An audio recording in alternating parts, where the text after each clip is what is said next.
There is no bad first pick. Because it's banned, you're safe. Nice. Nice. And polar bear fact, they are one of only 2 animals that will stalk humans. They see us as prey. They're murderous. And that's just what VP was in that first game, too. It'll be interesting to see if they can bring What's the other animal? Guess. I don't know. I imagine it's some underwater creature. Nope.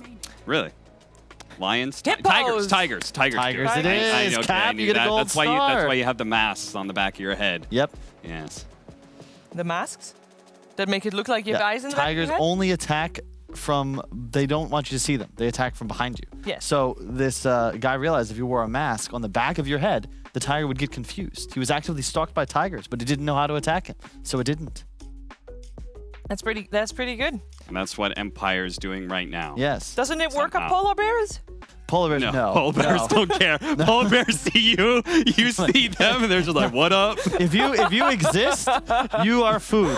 We about to make this white area real red. You know what I see already, like as terms of food? Crystal Maiden. Definitely, generally food for a lot of people. What do you think of the opening so far, Brian? I think the Monkey King into Phoenix is a bit questionable, but I think what they're going for is to get the favorable matchup against the Void Spirit. I imagine that they want to kind of follow the Void Spirit. If it's a 3 position, they'll make it carry. If it's a 2 position, they'll make it mid. So I'm kind of curious if Team Empire will maybe demote it to a 4 position just to not make this Monkey King pick nearly as effective as it is intended to be. Damn, sorry, I thought there was more. That's it. Yeah, kept it short and sweet.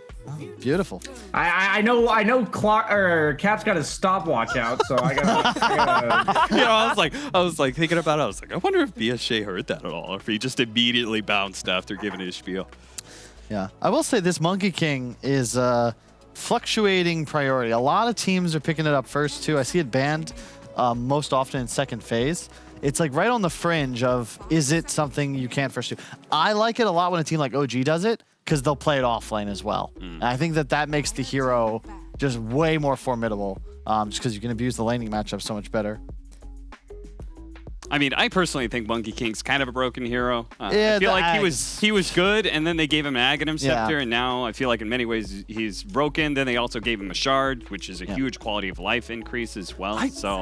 I don't know. I'm just not entirely sure this hero's good in lane. He rolls up to a point where it feels like he is able to do so many things with the Aghanim Scepter, taking Roshan, taking buildings, all this team fight. I'm always okay with the team 1-2ing the Monkey King, because I just don't feel like there are many weaknesses to this hero. Do you feel like you should be able to do something about the Ag statues? Because like consider Clinks, where you have an Ags, now you can have like the bonus Clinks army things out of Invis, but you can kill those. You can't do anything to the stone monkeys. I think they should at least go inert if Monkey King goes away for some reason, where he just leaves statues on the ground and they're still beating on people, even though he's far away. He's like, he's up in the tree. And or like that's also how he sieges tier 3 for a bit. He walks back, his statue's still hitting and stuff. Something like that. Cap, I'm just gonna tell you, you're having a little Kyle moment here. The statues, they don't hit buildings unless Monkey King's within 400 range of them. So, All right, 400 buildings? range is still enough for you to be down the hill and outside of tower range, and the statues can still. And buildings, they hit heroes though, correct? Yeah, they'll hit everything else. Oh. But he was saying that you leave them at the tier 3 and then walk away. Well, you can't. You walk away 400 units. Yeah, 400 units. Thank you. Just a little bit less than 400 units, please. I was actually wondering about how that mechanic worked. I was so confused. I'm like, why? I thought I was gonna take that tier 2 or tier 3, and then I had to go to wiki that one. So Typical BSJ, never knows his mechanics. think all the do all the statues disappear when he dies? I'm okay with that. I think they should all disappear when he dies. Yeah, it works like that with his Wukong's ultimate, command, right? yeah. So yeah, that makes sense to me. Good call. I can see that. That's a like good suggestion, Shiva. Thank you. I love Ags and what it does to. I think it's the second most impactful item in terms of how it influences Dota 2's balance and meta next to BKB. But I feel like you should reconsider its power level if a hard carry is rushing Ags. Like, it means the hero concept is it's just weird. I've seen It means literal the first item Axe Ags. is really strong. Yeah. Yeah. Axe is not allowed to be strong. I only want to build Battle Fury on my carries. Yeah. it's different. Like Invoker as an example, his Ags is amazing. And Isn't it nice though to be diff. having the flexibility that you do have some carries that you go Ags first on? Virtus Pro continuing with this trend, and I've seen it a lot in China, where I was watching some of their drafts, and it felt like these team compositions were turning into these walls. Remember the strength-based core meta, where we were just having like the tankier the better sort of meta. I kind of feel like some of that when it comes to these team fights. I'm seeing like offlane Dragonite in China. I feel like this similar lineup here for Virtus Pro in Game 1 and Game 2, where it's just hard to walk into these heroes, Wraith King, Tidehunter, Monkey King. I totally agree, especially with all these items now that provide extra EHP. And the fact that just burst nowadays is really hard to execute. People are much more willing to use buybacks. I prefer to have the team that can make more mistakes. It's way harder to be caught out of position as a Tidehunter than it is as a Luna, as an example. And the Lion Tide, like that's so much lockdown and burst potential already. You have a Monkey King. I already love the VP lineup. I mean, they also locked it in like as fast as they could, right? After that banning phase, they knew exactly what they wanted. They go for the same 3-4 as they did in the previous game, and we saw what it could do then. We saw Lion work out. I think that was also our first Lion that we had, at least on the CIS region and the European upper division. First Lion, and it worked. Wraith King this time around, though, will not be on the docket, because that got banned out by Team Empire, as Virtus Pro banned out the Venomancer. What does Empire need for their last pick? What do we want to see? Viper. It's banned. Banned. Nyx is also banned. Are there any break mechanics left? I mean, Viper would be the best pick, but yeah, that's gone. And they banned it themselves. That makes me very sad. I think it's more about like the setup for team fights. I think right now they have Luna that needs space. They have Void who needs to make moves, and they don't really have like a hero that just sits in lane, and the Void Spirit rotates to it. So I would like the Venomancer would have been perfect. That was my first idea, but it was banned out by Virtus Pro. It's like a hero that's going to synergize better in lane with Clock. Bristleback. Okay. Against Monkey King. It's funny because Kyle. I thought about Bristle and I'm like, into Monkey. You try lane. No, it's the Axe. The Axe Phoenix combo. Okay. But it's just, there's so much pressure on this Luna to deal damage, and you're against Lion Tide.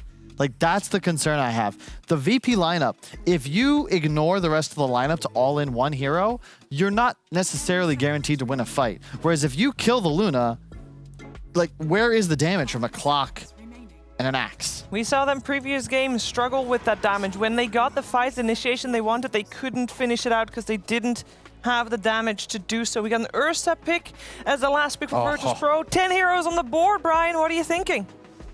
Favorable mid matchup for GPK, much easier to execute team fight for VP, and I just don't see how they really play the map on the side of Team Empire. I said they needed a hero that like sits in lanes and allows the Void Spirit to rotate, and it's pretty much the complete opposite of that to pick Axe. He likes to play off map, he likes to be a ganker. They pretty much have a lot of the same thing again. I think there's a lot of overlap, and I'm not a fan of Team Empire's draft. All right, thank you very much, Brian. We'll come back to you after the game. Kyle, what are you thinking? You had Team Empire as the underdogs, the wild card, the team that could create some upsets. This is their first series. How is your confidence in them now? I'm starting to doubt myself. I think I may have been wrong again.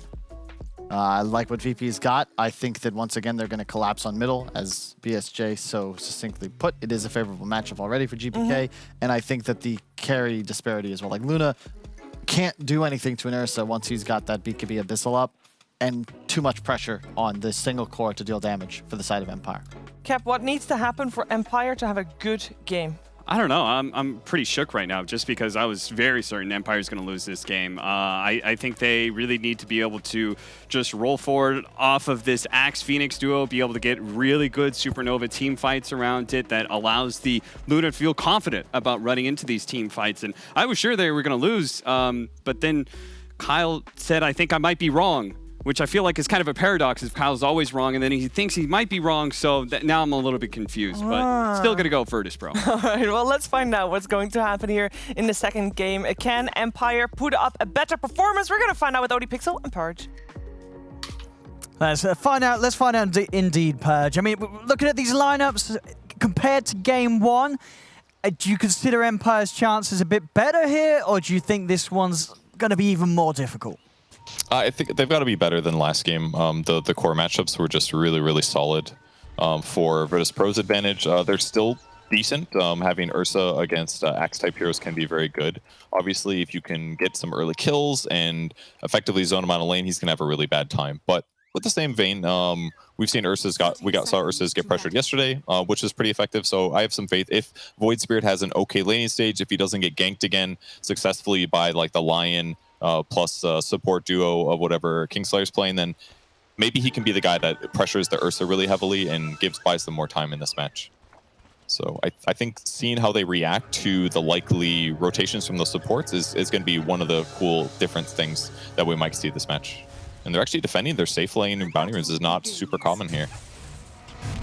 Might look to see if they can get a real poke on this, but they'll just take the rune and won't try and chase down the Axe any further. And looking at some of the cores here, the Luna from Empire, I mean, we've seen some other teams try the Luna. It doesn't have seemed to really be with great success in most of the games that we've covered here in EU and CIS. I mean, what are sort of your opinions on the hero right now, and why are we seeing teams go for the Luna? Yeah, I've played her a little bit, so I feel semi-comfortable saying that she can have, like, her laning stage is a little vulnerable, but it's okay offensively. Like, you give your ally a lot of damage, but it being a clockwork kind of shows to me that she's just going to try to get as much farm as possible. I don't expect her to get kills, and in that sense, she's a little vulnerable to a hero like Lion, because between Lion and Tide, they should be able to kill her if clockwork makes big mistakes. So, I mean, she farms really fast, obviously, and she's fast in the sense that she applies a lot of magic damage with Eclipse, but it's a little hard to use it compared to some other carries, so I'm not 100% that it's going to work out. Now we'll see what Smiling Knight is able to achieve this game. And we'll see mid, and obviously last game GPK had an excellent start to the game from lane to those first few early rotations. And do you think that we're going to see a similar thing here as this GPK sort of got the lane start to give him that good beginning again?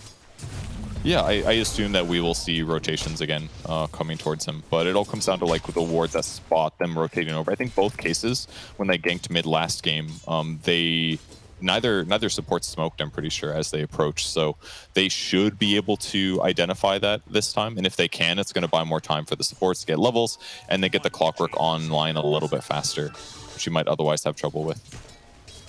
But so far, Monkey doing pretty good. 9-5 versus the 4-2 of Void Spirit. It is not a great matchup here for Void if he keeps getting slapped like this. Oh, for sure. I mean, it's not really one that gets any better, right? I mean, I guess Gwyn, when he's got a couple of points to Resonant Pulse, it's a little easier to secure some CS with that. But overall, he's going to have a lot denied from him by this Monkey King in the mid. GPK is just doing such a good job here, contesting every last hit, basically. Running at his opponent when his opponent wants to go for range creeps, that kind of thing makes it very tough to play. Big double wave here. 2.5 almost for Empire on the top lane. Tide going to get in there, try to Anchor Smash, but at least Smiling Knight doesn't have to deal with being a melee hero against Anchor Smash this time, so he's just going to sit back, try to get his last hits. And so far, able to do so here on the Luna. No struggles for Smiling Knight when it comes to the farm. I'm going to see Eknart trying to do his best to poke at DM, but of course, Tide being Tide, DM not really caring too much about that harass at all. And Clock's got to be upset about that, though, because before he went for that range creep and he did secure it, he got his mana drained pretty heavily. And now Clockwork 5 with no mana is pretty useless, actually. He's got high raw HP, his damage is okay, but his armor's low. So any other engagements he does just aren't going to look good. So now this lane just looks kind of funky, and it actually makes the Lion support look really effective. The pull connects, but Tide can contest this, and actually, he's just dead, I think. He is. They catch him with the stun. Yeah. I mean, probably a little bit of him that's like, well, at least I'll have my mana back. But obviously still, definitely good news for VP and for DM there on the Tide, getting that first blood bonus. Yep, he went to go start the pull. He thought his opponents were going to semi-disconnect, but then Tide just turns and gushes, and easy rundown at that point. If he has Cogs, yeah, he can keep himself alive, but no mana for him. So for now, he's a courier. Brings new Tango set to Luna, and lane resumes. We'll see save as well, blocking the small camp, making sure there's not going to be any further chance for Empire to try and recover the lane position up top. Side lanes, though, Empire's cores are farming fine. It really is just this mid lane where we are once again starting to see a really big difference. 25 and 8 against the 13 for 3 as GPK close to doubling that. They do manage to get save. As, nicely done. Yeah. They catch him in battery assault Cogs, and Luna's damage output from range is excellent in this circumstance. Maybe can't attack through the Cogs necessarily, but despite all this, Tide's still last hitting really well. 28 last hits for him compared to the 23 of Luna. They're going to go on him, actually. It's a big wave here, though. This looks a little hard. Okay, this is great. Push the creeps away. Now he's taking full damage. Still got the stick charges, but your DM's getting very low, and they'll be able to get the kill. Yeah, Eknal finding some a perfect position there for the Cogs. He really did. And it looked a little iffy. There's so many creeps there, but like you said, the Cog push was excellent. And in this whole time, Luna's right-clicking, Clock is right-clicking, and they get that bonus damage. So that's a big kill that I don't think VP expected to happen here. Going similar build on Tide this game. And some fight bottom. And Nightfall, he's going to try and jump in, but won't be able to lock down onto save. Still has a dive available. And Patushra just too tanky for him to really fully commit on right now. They're both last hitting well. Axe is sitting at 27, Ursa's sitting at 31, but the big disparity is still going to come from the mid lane. And in some ways, we haven't seen the supports roam, but I think it just clearly doesn't matter. GPK could get a kill with a support roam, but he's also just beating his opponent by sticking mid here by himself. So I think the one thing that's going to change things is obviously Void Spirit is much better at ganking than Monkey King is. CM in trouble, though. Patushra able to step up, get the call. Burn here from Sayer's Spirits, bringing Kingslayer down. He should tick out to the Battle Hunger, and he will. He'll fall, but now the response is there from GPK. He's going to head towards Sayer, and he'll find it. See if he's able to maybe do something about Patushra. But the Boundless already being used, and just that level 1 jump. Not going to have the chance to chase down anything else here. Done. And Lion picks up the DD at the topper, and he rotated over, so no DD to go on Void Spear, which would have been huge right now. Refills his bottle, can use that to gank with Astral Steps, so really big play by Save there while the Monkey King was gone from the mid lane, so pretty cool. They're coming back over to mid. They're going to try. If they got enough lockdown, that they do, they'll be able to find him. That, as you said, the DD and room the boots making the difference. My God, and he killed the courier with boots on it too. Oh, so painful. I mean, that was they knew that GPK was coming back round. They hit him with the scan, yeah. So they knew that he was by that small camp. I guess just wasn't quite prepared for him to come. It was sort of about 10 seconds after the scan ended. Yeah, definitely an unfortunate, painful death there from Gwyn. And as you say, Save making that move and being around that area, just securing that opportunity. It's possible they didn't communicate that he had Jingu Mastery, because that was the big difference maker. His 4th hit was the one that killed the Phoenix. So he comes to lane and gets a huge Boundless Strike and a couple big damage hits. So if not for all that extra damage, or maybe even the DD on Lion, he stays alive there, even though he would have taken a lot of damage. So GPK by himself now. He's hunting for more Azekna. He's going to try and run, but Save. He's got the extra bit of lockdown. Eknar actually looking to just try and deny himself to some of the neutrals. It's not going to happen. GPK finishing him off very easily here with the 3 points in his Boundless Strike, and immediately down bottom. I mean, look how quick GPK is just moving across the map. He's straight down to here. Patushra will get the call off, so we'll buy time for him to step back. They're going to dive back in. They brought Smiling Knight down here. So Smiling Knight does have the Eclipse ready to go. Boundless, down as the 2 of them.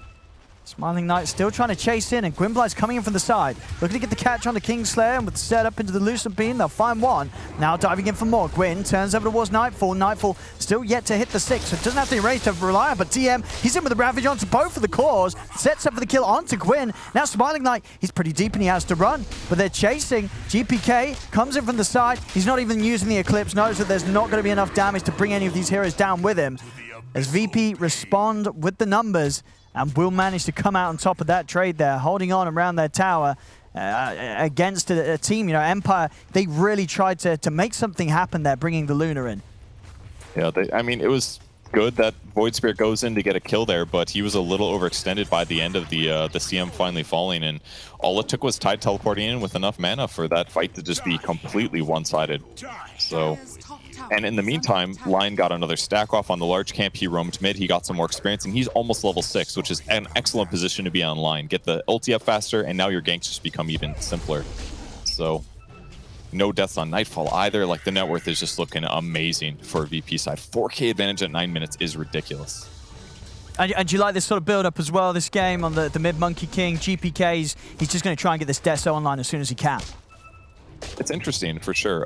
It's going to make his pressure a little bit easier. Like, most of the time we see something like an Ags to, you know, accelerate your farming and stuff like that, but he's playing Space Creator. He's been doing this constantly since he started TPing around the map. He's going for kills. And having minus armor against low armor heroes like Phoenix or Clockwork is actually really effective. Might not be the best against like Luna type heroes, but right now this is a perfect circumstance to have some minus armor. It's going to start things on to say. Say does have the dive. Didn't quite get the tree of GPK though, so GPK is able to instantly hop off, continue to chase. He's trying to get out of the map with the Sunray. And he's going to get dragged straight back into the map. He can't escape the game as another kill is granted for GPK. Up bottom now, he's going to keep going. He's got ulti. I mean, he's just so quick. He's so quick with these movements. I mean, we could pretty much just keep the camera on GPK as he is finding every single bit of action from top to bottom. No hesitations, no downtime at all for this Monkey King. As 5-0-3, now being involved in 8 of the 9 kills, it really is just sort of the GPK show.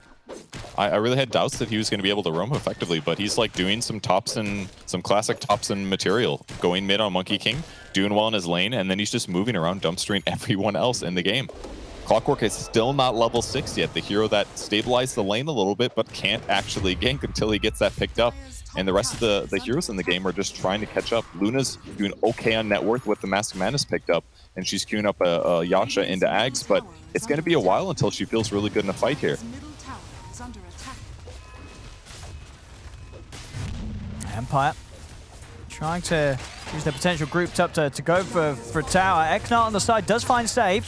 Save trying to get his way out of the cogs, but he's not going to get out of this. Gwyn follows up, gets the kill over towards mid. GPK has already made the jump in onto Patushra as this Axe tries to retreat. They've got the Ravage out onto all the 3 of them. Balance Strike down, finishes off the Axe. GPK turns over towards the second, takes out Gwyn. They take down Eknart as it's just too much of a team to push into. Each time, DM, he's got the Ravage up, and it's always just going to be a recipe for disaster trying to fight into this Tide underneath the tower. I mean, it was perfect circumstances for Empire considering though, right? Like Clock, the least farmed hero on his team, ends up solo killing the 4 position here with a little help from the Void Spirit. But everything after that just got a little too clumped. The raw HP on the Virtus Pro side is really high. The Hood on Tide at this point, he loves to walk into an Eclipse at this phase of the game. He'd much rather eat that up over his allies. And it was also the fact that Monkey King was able to start things off getting effectively 4 hits in on Axe. Axe does not have Blink Dagger yet, so Axe isn't able to be as effective a hero as Tidehunter is at this moment in time. And net worth not even counting. So really hard game for Empire to take the fight, but they do get the tier 1 at least. On top, they do have a DD on Gwyn, so some good damage to set up onto Nightfall and no ult for a few seconds. So there isn't any safety for the Sirius. Nightfall gets taken out. Quick solid jump there with that smoke up from Gwyn. Catches him off guard. Same time down bottom, Smiling Knight, he's alone. GPK is in upon him. And kills like this, I mean, GPK, is that pretty much giving him the deso it has? So you're going to have this 12-minute Desolator done on the Monkey King. Be a lot of minus armor. Curiously, no Orb of Corrosion this game for the Monkey, no Orb of Venom. He's just confident in his high movement speed. Phase really pays off in this way, that he's just going to be faster than every other hero on the entire map. So see what he does with the Deso now. -7 armor is like a 30% damage increase or something like that. He's maxed out his Boundless Strike levels really early to just try to maximize how much damage he can do after getting these Jingu Mastery stacks. So who's the next victim? That's what I'm curious about. He's not even farming these stacks. There's like a perfectly good 3-stack here that he could just kill instantly, but no. He wants to kill cores. Oh, he wants blood. Farming. He wants blood. And he doesn't want to annoy his Ursa. I'm sure Nightfall's laying claim to those stacks with his Battle Fury. That's also now complete. So his farm's going to continue to go up massively, and at a pace that Empire's going to struggle to deal with. Bottom lane, they're going to find the setup. In they go on a Smiling Knight. It's an easy kill, as the egg will be popped, but far out of the range of anyone on VP. I don't care about that Supernova at all. Empire still with 4 heroes around here, but it's still so hard to get anything going against VP, especially when GPK is in the neighborhood. There's just nothing that Luna can do in that circumstance. She's on strength treads. She's at max net worth that she could have, more or less. But against -7 armor from Deso and -4 armor from Gush, she just dies instantly. That was like 1 stun and she's going down. Like, how can she play the front line? Somebody else has to do it, and Axe can't until he gets a Blink Dagger. His net worth is behind where it should be, probably, but we're just really seeing the net worth disparities make it very hard for Empire to fight as long as VP is in position and playing correctly, and they have been. And all these kills and action that GPK has been finding, the level difference also really starting to add up. You know, level 12 in this Monkey King, closest in the game, level 10, you know, sort of clear 2 levels ahead of anyone on the side of Empire. I'm going for that BKB next. I mean, once GPK has that, Empire are going to struggle massively to take him down. It will be a long time until this Luna has any sort of serious physical punch to cut through a Monkey King, especially when he has the Wukongs out. And on the bright side, Empire still have their abilities ready, but so do their opponents. Ravage is still available, and Tide just finishes Blink Dagger. So if they do get a decent catch or group up a little bit too much, you're going to see a Ravage followed by Monkey King. Oh, hookshot almost catching him there. That could have been really good. Don't know if they would have had enough damage, but... Yeah, it would have been pretty deep if it'd gone in and got that latch behind the tower. Maybe some other follow-up, it could have been okay, but... Scary. Luna's shaving off the Yasha now. He's just going... actually, I'm sorry. That's not right. He does have Yasha coming now. So a little bit more movement speed, but still low HP. I mean, Gwyn, he's going to look for the kill onto Save. Save buying himself some time, and as you say, DM having Ravage up. Empire's got to be careful how they go in on this. Dissimulate off to the side. Gwyn, he's realized this is not an area for him to continue to poke. We'll turn this tide to our They really do have to respect fighting around DM. Yeah, he could have Ravaged at any point, Blink and Ravage, but he's just buying time. He knows that if his opponents don't take this tier 1, they can't farm the jungle. And on the opposite side of the map, Ursa is getting literally everything he wants. Full Yasha finish after Battle Fury's net worth is 3,000 ahead of what Luna has. And one more item, and he's just going to be able to solo kill any hero on the enemy team. That's not. He's stepping in. He does have hookshot. But he's tanking the tower. DM's just going to come in with the counterplay, jump him with the Ravage onto the 2 of them. It's a solid call from Tushira, getting them out to the side of the egg, and that will allow the Supernova to go off. Now the problem is, do they actually have damage after this combo to get any of the kills? It doesn't look like it. They try and step forward. Nightfall's picked up a triple. It was a great call, but 7k down, and as you can see, they just didn't have anything to actually take anyone down after hitting them with this call into Supernova stun. I think they used all their abilities on Empire really well, especially Phoenix diving to that tree line and dropping the egg. He knew the trees would get destroyed and he could catch Monkey, but GPK jumped on the ground in anticipation of this, and that's why he still got a lot of his impact off in that fight. Most importantly, eventually throwing the stun and the Deso on the Luna, who gets bursted down. So they tried, and it was fairly well executed, but the net worth disadvantage is really showing now. The Nurse almost has twice the net worth of the Luna at this moment. It's getting rough. It's getting rough this game too. Arguably rougher than game 1 was with some of the sort of timings, and you say the numbers that we're seeing on these core matchups. And VP, they're ready to keep the pressure on. Smoke's up. Roshan is there. Of course, very easy for them to take with this Ursa lineup. They want to do so, and of course having the Deso on GPK. But you know, they've got a lot of options here, VP. They can go for Roche, they can go for kills. They can pretty much do what they want right now with the strength that they have. Gwyn trying to start something here in the mid lane, over to the side. Save, he found the setup, found the opening. Onto Patushira as he tries to get the call off. It's not going to happen. The hook shot comes in from Eknar in onto Save. Save might go down here, so at least finding the Lion. But 2 heroes out, Eknar as well to fall. As it's just another trade. The VP continue to come out and top and Save. He doesn't want to waste any time out of the game. He's just going to buy back so he can continue to play. I guess so. They're just happy tipping him. He doesn't care. He's already got Blink Dagger. Like, actually, he doesn't need anything else. Gold mean much to him? Yeah. It's not much at this point. Yeah. He's so set. He just needs to be there to initiate. He's the clearest guy that can initiate, catch any hero, and guarantee that Monkey King kills him afterwards. And that's actually an insane threat. Monkey has huge mobility built into his toolkit. Lion just has to be there to disable the play sort of close to Monkey, and Monkey effectively is his terror plus 6 seconds of disable. So, very good to have save on the map still. Yeah, GPK just half a recipe away from having that done. And yeah, Nightfall, how's his BKB looking? He's got the hammer well onto his.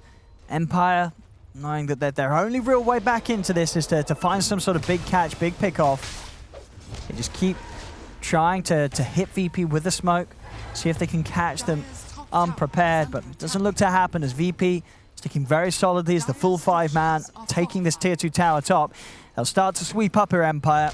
We'll see if they can find any sort of jump onto the backliners, but it's going to be very hard. See a lot of heroes right now. Axe Call's gonna be the big thing with Blink here. He's got to grab like 2 heroes at least with good egg position. Clockwork disrupting the backline. Nightfall's just running in, say it. Has to dive away. Rukon's commands down. There's the Ravage onto the 3 of them. Sets up for Eknart to be completely ignored as GPK jumps over towards the Luna. Patushra does find the call. They'll pop the Eclipse, but they just kill the Luna so damn quickly as it's a team wipe. VP cleaning up every single member of Empire as it's only the CM Kingslayer going down for VP. Nightfall played that fight perfectly. He ran up to the high ground knowing he's got Aegis, he's got Enrage. There's almost nothing that he could run in that he's scared about. Even if he gets like called into Eclipse and dies, he's got Aegis, right? So what he does is he runs in the back line and he just follows the Phoenix. He just ran after him, forced dive out, and then continued running at him. He knows that he doesn't need to participate in the fight because they're so far ahead, so he just kept zoning him. Ends up killing Phoenix over by the Roche pit. No egg popped, and it just made sure that the Monkey King is completely on pressure. There's like no big team fight swing that was going to protect the Luna.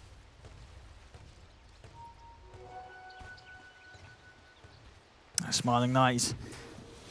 Got about half the goal for the Axe, but until he has that, he's still going to have to sort of stand in the midst of these fights to get an opportunity with the Eclipse. And so we see he just dies so quickly. Mid lane Gwyn will manage to jump out. I've got to be, I mean, Smiling Knight and Gwyn, they're running at them. There's a lot of VP around. Got to really keep their distance and be careful how they try and make the jump on them. Say he's been committed on. He'll buy back straight away. Hook shot attempted from Eknart. Patushra getting the call off onto GPK. GPK, he's still got the BKB. They turn over, take the Supernova out. Immediately, Patushra will fall to die back from Seu. Smiling Knight cannot escape this, as we may just see the Gs be dropped pretty soon. And there they are, on cue. The GGs are there. Empire will tap out of this one, 32-9, 20k lead for VP here in this game too. So they'll take the series 2-0. And they made it look pretty simple. This was no messing around from VP. Incredibly smooth stuff around just across the board from them in this series, Purge. Yeah, and it was a little different than last game. Last game felt like they just executed really well. This one felt just like a complete outskill, that GPK just did whatever he wanted on the map. He dumpstered his lane, maybe not dumpstered, but he definitely won his lane. And then he went around the map like making all of these kills happen that were a little based on his high skill cap, basically. And their draft was effective. They played every team fight correctly, identifying the right threats. So Virtus Pro looking really, really strong as a squad here. And Empire looking lacking. Maybe just because VP's strong, maybe Empire's weak. I'm not sure which yet. Yeah, no, for sure. It's going to be very interesting to see Empire get, see if they can take down some of the other teams that we have seen also be matched in these kind of one-sided affairs. And VP likewise, looking very, very much forward to seeing them play against some of the strongest squads in this region, such as Na'Vi and Live to Win. But as it is for today, there it is. VP, a solid win for them against Empire, 2-0 in this best of 3.